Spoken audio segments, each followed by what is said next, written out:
que atraen a los neutrófilos, factores que hacen que la migración de los macrófagos fuera de los vasos sanguíneos sean importantes, y todas estas acciones son generadas también por las plaquetas. Vimos la producción de las plaquetas a través de los megacariocitos, y ya observamos que las alteraciones pues no nada más son estructurales, sino que también son funcionales en el caso de las plaquetas.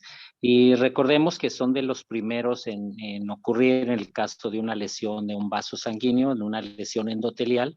Inmediatamente las plaquetas son atraídas al sitio de la hemorragia, pues para cubrir su función con la formación de un coágulo.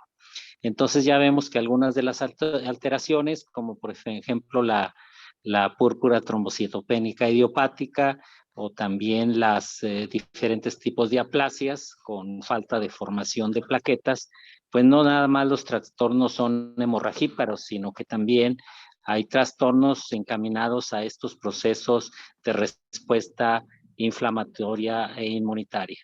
Las células cebadas también en su función que pueden tener también en los eosinófilos, en las funciones de elementos antihelmínticos o de elementos antialérgicos, como también sus funciones ya son un poquito más amplias en este panorama de atención en cuanto a los factores celulares que también intervienen en los procesos inflamatorios. Adelante, doctora. Doctor. Sí. Es que no se me conectaba el audio, pero sí estoy. Muy bien, doctora, sí. Bueno, nos quedamos en los monocitos o macrófagos. Sí me escucho, ¿verdad? Sí, doctor. Gracias. Son fagocitos mononucleares que circulan en el torrente sanguíneo y que pueden diferenciarse a macrófagos, osteoclastos y células dendríticas en los tejidos después de la migración. Otro punto son las principales células efectoras de la respuesta inmunitaria a la infección a la lesión, principalmente a través de mecanismos que incluyen la fagocitosis de patógenos microbianos, la liberación mediadora de inflamatorios y eliminación de apoptóticas. También cumplen funciones hemostáticas más allá de la defensa del hospedador. También realizan funciones importantes en el remodelamiento de los tejidos. Los neutrófilos se encuentran entre los primeros sitios que responden a la infección y lesión, y como tal son mediadores potentes de la inflamación aguda. También son mediadores quimiotácticos del sitio de la lesión, inducen adherencia de neutrófilos al endotelio vascular y favorecen la migración celular hacia los tejidos lesionados. Son inmunocitos circulantes con semivida de 4 a 10 horas. También son capaces de activar diversos mecanismos de destrucción para enfrentarse a los patógenos invasores. Las bacterias fagocitas son destruidas utilizando la generación de ROS dependiente de NADPH. Y bueno, la lesión mediada por endotelio. En condiciones fisiológicas, el endotelio vascular tiene propiedades anticoagulantes generales, las cuales son mediadas a través de la producción y expresión en la superficie celular de sulfato de heparina, sulfato de dermatán, inhibidor de la vía del factorístico, proteína C y plasminógeno y trombomodulina. Las células endoteliales desempeñan una función crítica como barrera que regula la migración hística de las células circulantes durante la septicemia. Bueno, en la interacción entre neutrófilos y endotelio, la respuesta inflamatoria regulada facilita la migración de los neutrófilos y de otras células inmunitarias a través de acciones de incremento de la permeabilidad vascular, quimiotácticos e incremento de los factores de adhesión endotelial, conocidos como selectinas, que son elaboradas en la superficie celular. Bueno, aquí encontramos, bueno, aquí puse el cuadro de moléculas que se encuentran en la adhesión de los leucocitos al endotelio, que son las selectinas, las inmunoglobulinas, las integrinas, y cuál es su acción, su origen, y, cuáles son los inductores de la expresión y las células efectoras. En respuesta al estímulo inflamatorio liberado de los leucocitos centinelas en los tejidos, lo que influye son las quimiosinas, la trombina, leucotrienos, histamina. Y el TNF se activa el endotelio vascular y se altera la expresión de las proteínas de superficie.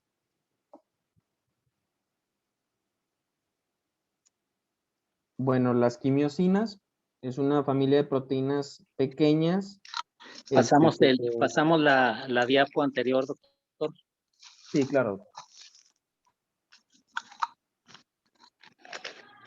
¿A esa está bien o a la...? No, la anterior, donde vienen las integrinas, las selectinas, esta exactamente. Aquí tenemos cuáles son las moléculas de adhesión en los casos de las lesiones endoteliales. Son las selectinas, las inmunoglobulinas, las integrinas, y son los principales elementos. ¿Qué van a favorecer? Van a favorecer, por ejemplo, en el caso de las selectinas, el rodamiento. El rodamiento quiere decir que las células que van en el cotorrente sanguíneo, que van a una determinada velocidad, en el momento en que estas moléculas de adhesión se van presentando, esto va haciendo que las células que tienen un rodamiento rápido, después vayan teniendo un rodamiento lento y después un rodamiento todavía muy lento, esto les permite que se vayan deteniendo en los vasos y que lleguen a agruparse en gran cantidad. Y todo esto va a tener origen, ya se ve aquí en los leucocitos, las plaquetas o el mismo endotelio de los vasos, que era lo que habíamos comentado ahorita al principio. ¿Cuáles son los elementos inductores? Pues van a ser esas lesiones precisamente, las citocinas, las trombinas y los efectos directos sobre el endotelio. Entonces, las selectinas tienen que ver con las acciones del rodamiento rápido, despacio y muy lento, lo que va a permitir que se acumulen ahí este tipo de células, tanto plaquetas como células de leucocitos y que les va a permitir también que haya una permeabilidad capilar. Eso quiere decir que les permite que salgan fuera de los vasos lesionados. ¿Para qué van a salir fuera de los vasos lesionados, doctor? ¿Para qué saldrían las células? Los macrófagos, los linfocitos, los leucocitos. ¿Para qué saldrían fuera de un vaso lesionado? Pues para atacar o sea... Exacto. ¿Qué más? ¿Atacar qué, doctor? O sea, atacar pues que no vaya a haber algún tipo de infección o algo debido a la lesión.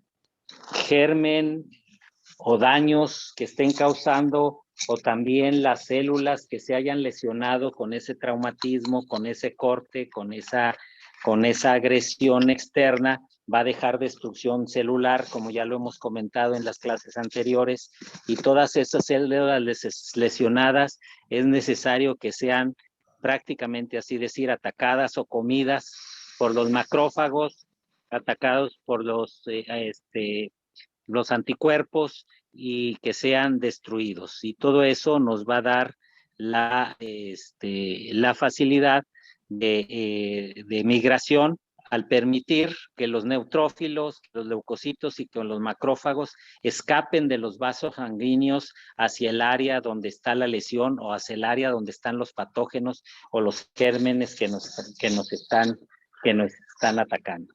Para eso nos van a permitir la permeabilidad de los tejidos, el permitir que el hecho de que todos esos elementos salgan de la sangre. Normalmente no saldrían de la sangre, salvo si hubiera allí alguna infección o algún patógeno que hubiera, se hubiera constituido cercano al vaso.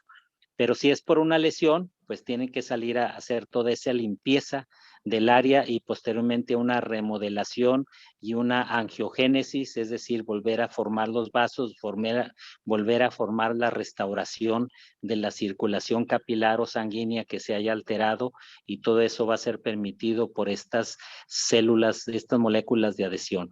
Las interglobulinas, las integrinas, pues también nos ayudan a la adhesión, a las áreas de lesión de los tejidos.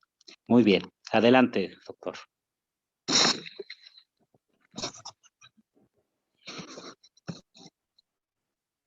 Bueno, las quimiosinas es una familia de proteínas pequeñas que se identificaron por primera vez a través de sus efectos quimiotácticos activadores en las células inflamatorias. Son producidas en altas concentraciones después de todas las formas de lesión en todos los tejidos, donde actúan como atrayentes para la extravasación de células inmunitarias. Existen 50 quimiosinas y se han identificado 20 receptores para estas quimiosinas. Bueno, el óxido nítrico fue inicialmente conocido como factor relajante derivado del endotelio por su efecto sobre el músculo liso vascular. La relajación normal de las células del músculo liso vascular se conserva mediante una producción constante de óxido nítrico que es regulado en el endotelio por el flujo sanguíneo y por eventos mediados por receptores. El óxido nítrico puede reducir la microtrombosis al disminuir la adhesión y agresión plaquetarias y al inferir con la adhesión leucocítica al endotelio. Bueno, aquí está la imagen y pues aquí se ve la interacción endotelial con las células del músculo liso y con la interacción del óxido nítrico.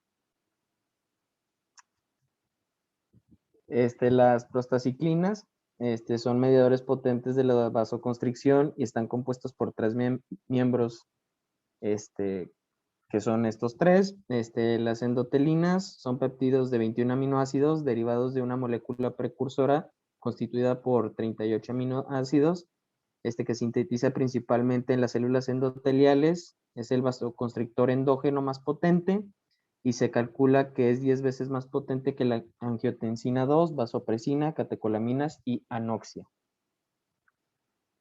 También se libera principalmente en el borde de las células endoteliales que no están en contacto con la luz vascular y se almacenan en pequeñas cantidades en las células, así un incremento en las concentraciones plasmáticas de endotelinas. Tienen una semivida de 4 a 7 minutos. Y sería todo.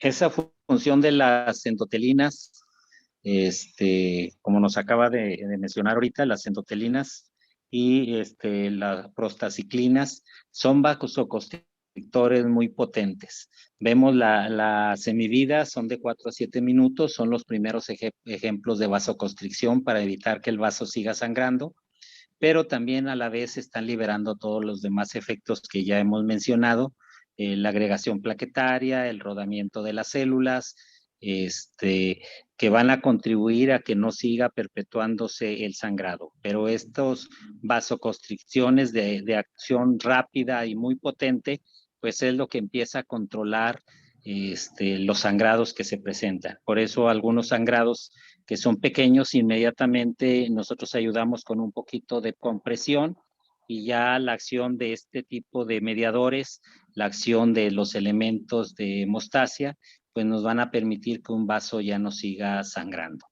Y sobre todo estos vasoconstrictores en caso de pacientes lesionados en forma grave en carretera o en accidentes automovilísticos viales o de motocicleta, pues vemos que a veces el sangrado no es tan grande, se cohíbe casi totalmente por todas las acciones que ya comentamos nosotros aquí, como la hipotensión, el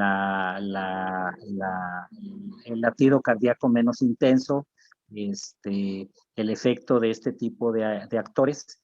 Entonces eso hace que haya una coagulación de los tejidos. Y cuando llegan a las salas de urgencia empezamos nosotros a lavar, o cuando estamos en quirófano y empieza el sangrado por todos lados. Entonces ahí ya tiene que ser un control del sangrado por medios externos, como son el pinzamiento, como son las ligaduras, como son las suturas, pues para poder detener ese tipo de sangrados. Y generalmente así se presenta en las áreas de urgencia. Por lo tanto, hay que estar siempre preparados cuando llega un paciente en esas condiciones.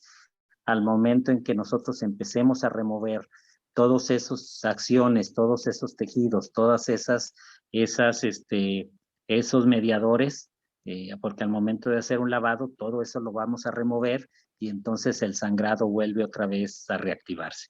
Y aparte se reactiva también porque ya estando en una sala de urgencias, pues nosotros iniciamos el manejo de la pérdida de líquido por medio de soluciones o de la pérdida sanguínea por medio de sangre, y esto hace que otra vez el latido cardíaco se refuerce, la fuerza de contracción sea más grande y los latidos y la frecuencia cardíaca pues hacen que vuelva a presentarse el sangrado.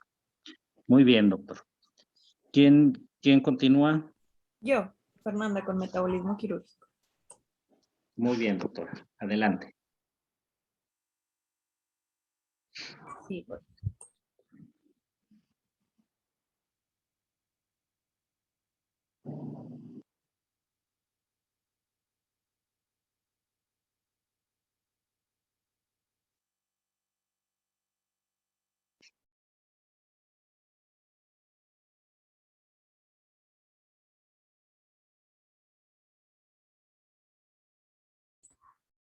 Bueno, vamos a ver metabolismo quirúrgico. Las horas iniciales después de las lesiones quirúrgicas o lesiones traumáticas tienen una asociación metabólica con la reducción en el consumo total de energía corporal, y en la eliminación de nitrógeno urinario. Con la reanimación y estabilización adecuada de los pacientes lesionados, se lleva a cabo la priorización del consumo de sustratos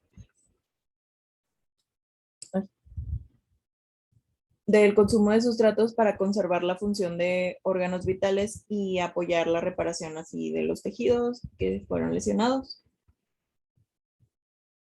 Esta fase de recuperación también se va a caracterizar por funciones que participan en el restablecimiento de la homeostasis, como el incremento de las tasas metabólicas y del consumo de oxígeno, y la preferencia enzimática por los sustratos fácilmente oxidantes como son la glucosa y la estimulación del sistema inmunitario.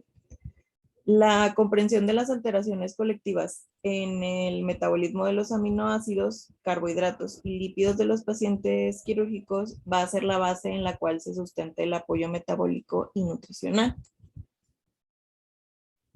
El metabolismo durante el ayuno ha servido desde el punto de vista histórico como un estándar en el cual se comparan las alteraciones metabólicas después de lesiones agudas y enfermedades críticas. Para conservar las necesidades básicas durante el ayuno o el reposo, un adulto sano requiere alrededor de 22 a 25 kilocalorías por kilogramo al día, que estas van a ser obtenidas de carbohidratos, de lípidos y de proteínas. Estas pueden ser de hasta 40 kilocalorías por kilogramo al día en estados de tensión fisiológica grave, como se puede ver en pacientes con quemaduras. En adultos sanos, la principal fuente de energía durante el ayuno por periodos breves se va a obtener de la proteína muscular y de la grasa corporal. La grasa va a ser la fuente energética más abundante. El organismo de un adulto sano va a contener de 300 a 400 gramos de carbohidratos, estos en forma de glucógeno, y de estos de 75 a 100 gramos se van a almacenar en el hígado. De 200 a 250 gramos de glucógeno se van a almacenar en músculo estriado, en miocardio y en músculo liso. Y la mayor reserva de glucógeno en el músculo no se va a encontrar fácilmente disponible para su uso sistémico por la deficiencia de glucosa 6-fosfatasa, pero se va a encontrar disponible para necesidades energéticas de células musculares. Por lo tanto, en el estado de ayuno, las reservas de glucógeno hepático se van a agotar rápidamente y de manera preferencial, y esto va a ocasionar una reducción en las concentraciones de glucosa en unas cuantas horas. En el ayuno, un adulto sano de 70 kilogramos va a utilizar 180 gramos de glucosa por día para poder mantener así el metabolismo obligado de células glucolíticas como son las neuronas, los leucocitos, los eritrocitos y la médula renal. Otros tejidos que utilizan glucosa como fuente de energía van a ser el músculo estriado, la mucosa intestinal, tejidos fetales y tumores sólidos. Ay, perdón. Se salió. Bueno, el glucagón, la noradrenalina, la vasopresina y la angiotensina pueden favorecer a la utilización de estas reservas de glucógeno, y aunque el glucagón, la adrenalina y el cortisol vayan a favorecer directamente la gluconeogénesis, la adrenalina y el cortisol también favorecen la desviación del piruvato hacia el hígado para la gluconeogénesis. Los precursores para la gluconeogénesis hepática incluyen lactato, glicerol y aminoácidos como alanina y glutamina. El lactato se libera mediante la glucólisis en el músculo estriado y también los eritrocitos y leucocitos. El reciclamiento del lactato y piruvato para la gluconeogénesis es el ciclo de Cori, que este proporciona hasta un 40% de la glucosa plasmática durante los periodos de inanición.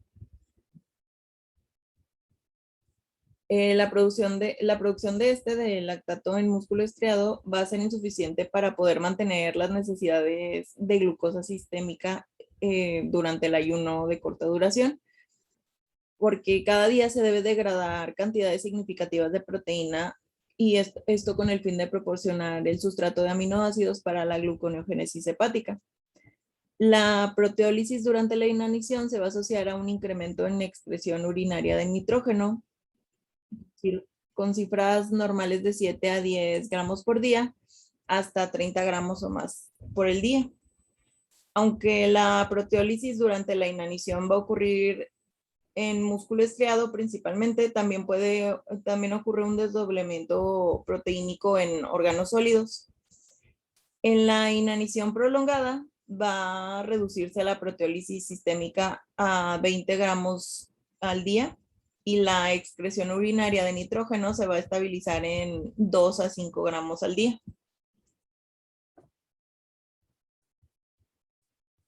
Este es un cuadro de la utilización de energía durante la inanición prolongada.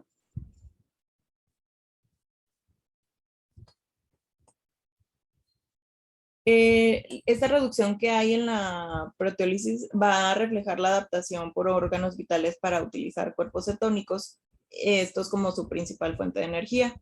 Durante un ayuno prolongado, los cuerpos cetónicos se van a volver una fuente energética muy importante para el encéfalo después de 2 días, y gradualmente se van a volver la fuente principal energética para los 24 días. El incremento en la desaminación de aminoácidos para la gluconeogénesis durante la inanición va a incrementar en consecuencia la excreción renal de iones amonio. Los riñones también participan en la gluconeogénesis y pueden volverse la fuente primaria de gluconeogénesis durante una inanición prolongada.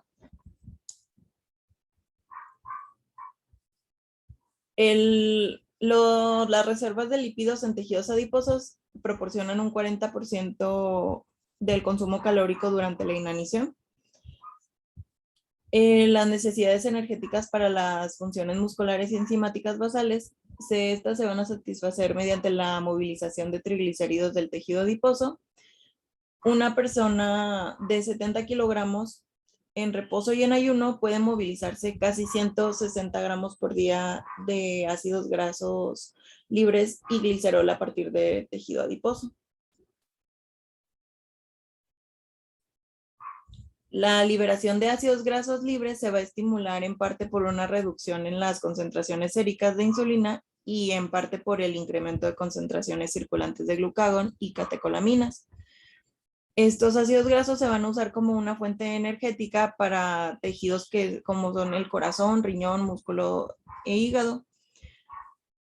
La movilización de reservas lipídicas para la obtención de energía va a disminuir de manera importante la tasa de glucólisis, gluconeogénesis y proteólisis, y también la necesidad general de glucosa para mantener al hospedador. Y los cuerpos cetónicos reducen la utilización de glucosa porque inhiben la enzima piruvato deshidrogenasa.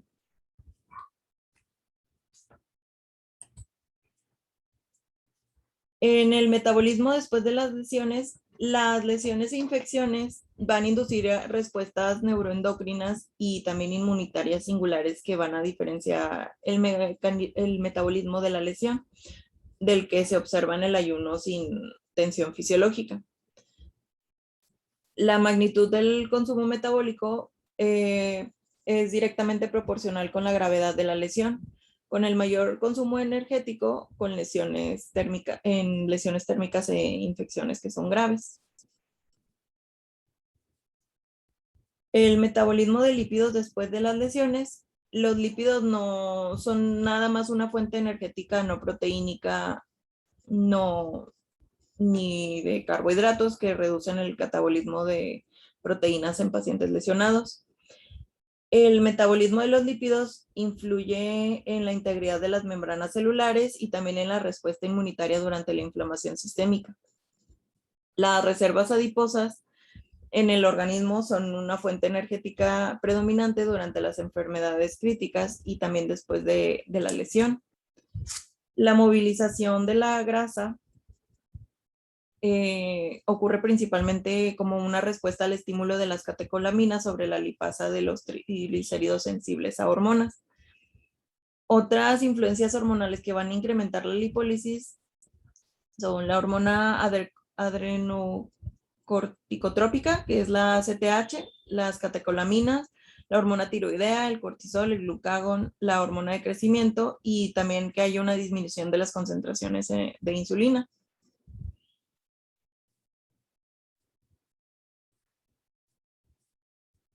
La absorción de lípidos, aunque el proceso se comprende mal, el tejido adiposo proporciona energía para el hospedador en forma de ácidos grasos libres y glicerol, todo esto durante periodos de enfermedades críticas y de lesiones. La oxidación de 1 gramo de grasa va a proporcionar casi 9 kilocalorías de energía, y la principal fuente de triglicéridos es la dieta y las fuentes exógenas. Se va a requerir lipasa pancreática y fosfolipasa en el duodeno para poder hidrolizar a los triglicéridos hacia ácidos grasos libres y a monoglicéridos. Los ácidos grasos libres y los monoglicéridos se van a absorber con facilidad por enterocitos intestinales y estos resintetizan los triglicéridos por esterificación de monoglicéridos con la enzima acetilcoenzima A.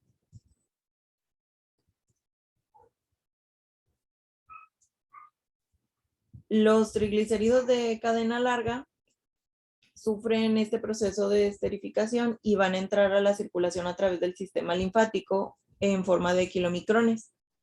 Los ácidos grasos de cadena corta van a entrar directamente a la circulación portal y se van a ir al hígado mediante transportadores de albúmina.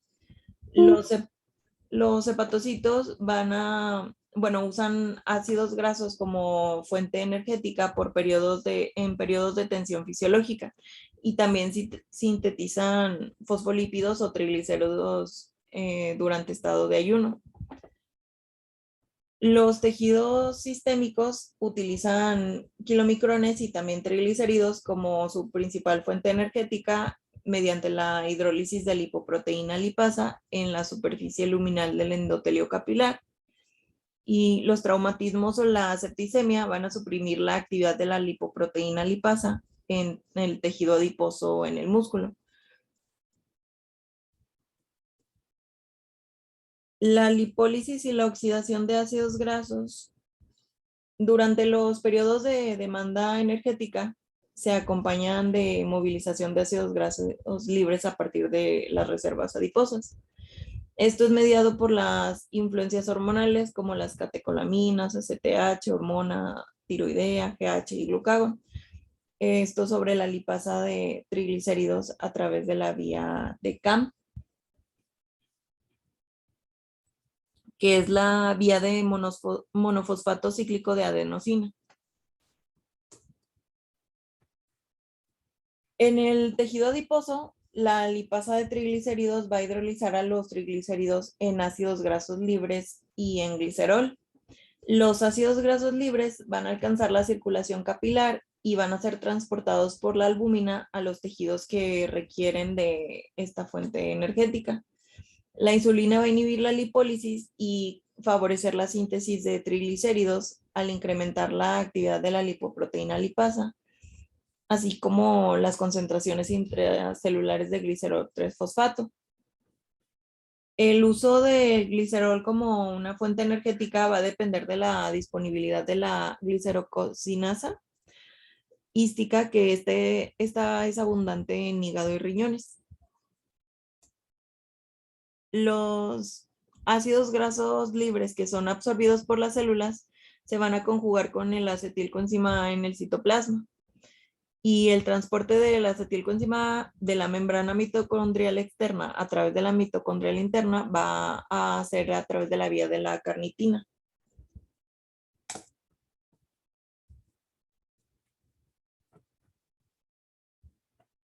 Los triglicéridos de cadena mediana, que se definen como los que son de 6 a 12 carbonos de longitud, no van a usar la vía de la carnitina y van a cruzar con facilidad las membranas mitocondriales. Esto va a explicar que los triglicéridos de cadena media se oxiden con mayor eficacia que los de cadena corta. De manera ideal, la rápida oxidación de los triglicéridos de cadena mediana,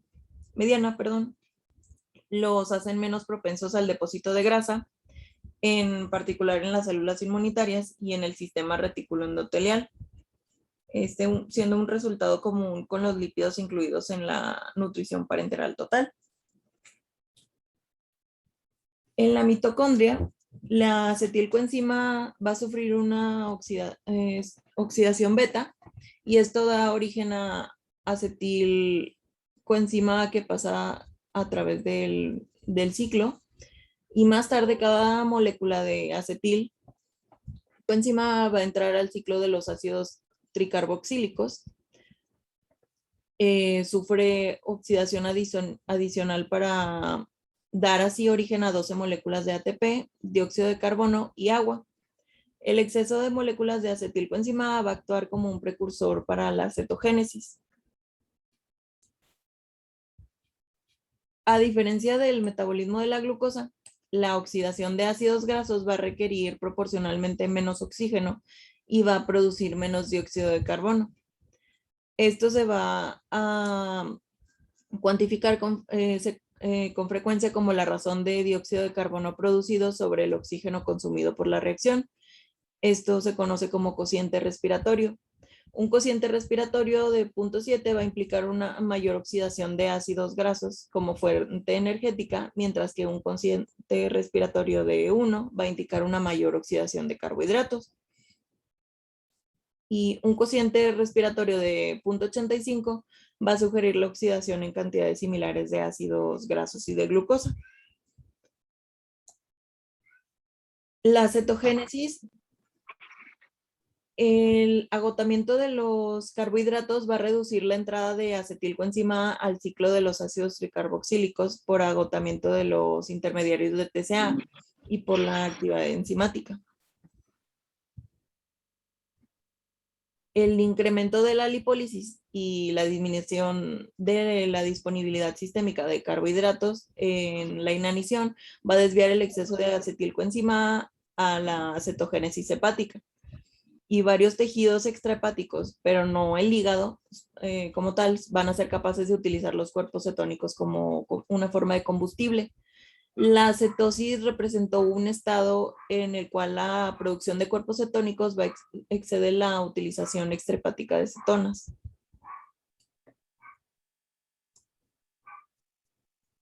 La tasa de cetogénesis parece tener una relación inversa con la gravedad de la lesión.